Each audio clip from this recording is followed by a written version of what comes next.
Hey, how's it going, everybody? This is GC Performance here, back with another video. Today I have for you a Pinarello Dogma F12. If you guys see my previous video on the black and red one, this is from the same friend of mine that he has this Pinarello in the orange color.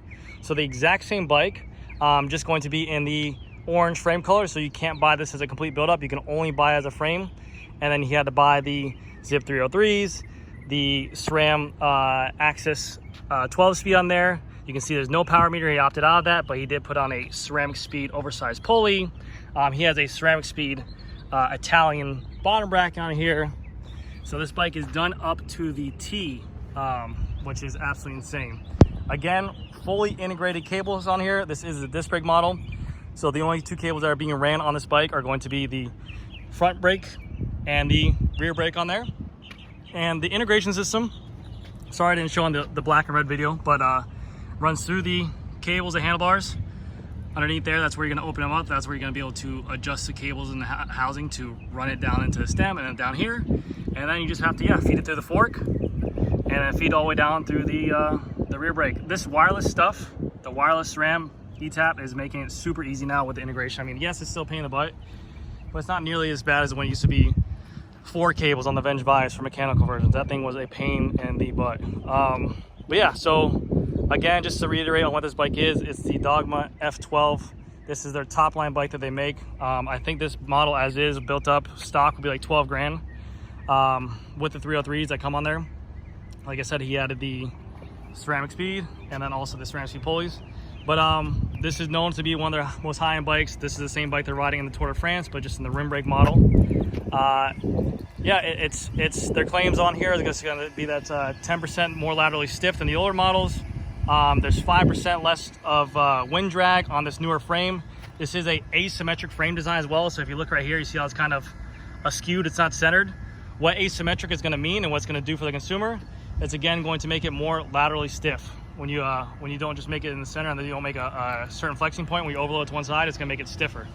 But yeah, absolutely gorgeous bike. I mean, it's very cool. I mean, even the front fork, how it's designed like that, that's a love or hate thing. I got a buddy of mine who said he can't stand it. I love the look of the Dogma. It just looks very high-end Italian.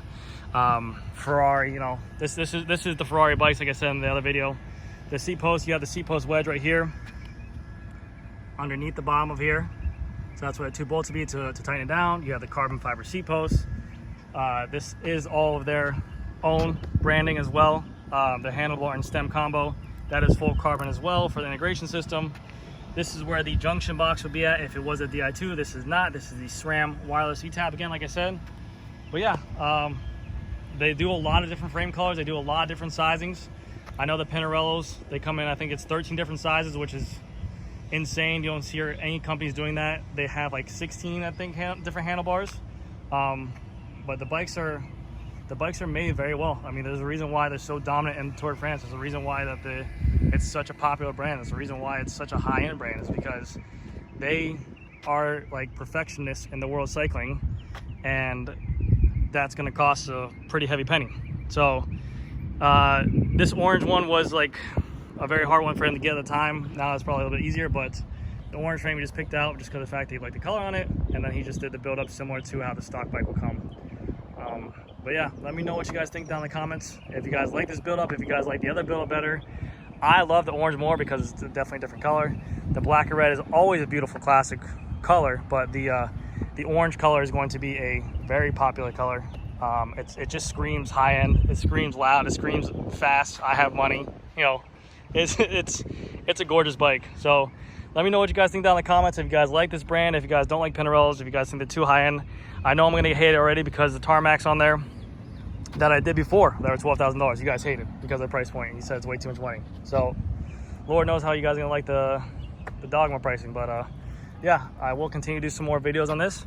I do have a lot more videos in the future, and also the giveaways coming up too, and I promise you that will be coming within the next couple days. So keep an eye out for that. But that's going to do it for me this time, guys, and thank you guys so much for watching. If you guys did like the video, please leave a like, a comment, and subscribe, and I will see you guys in the next video. Thank you. Bye.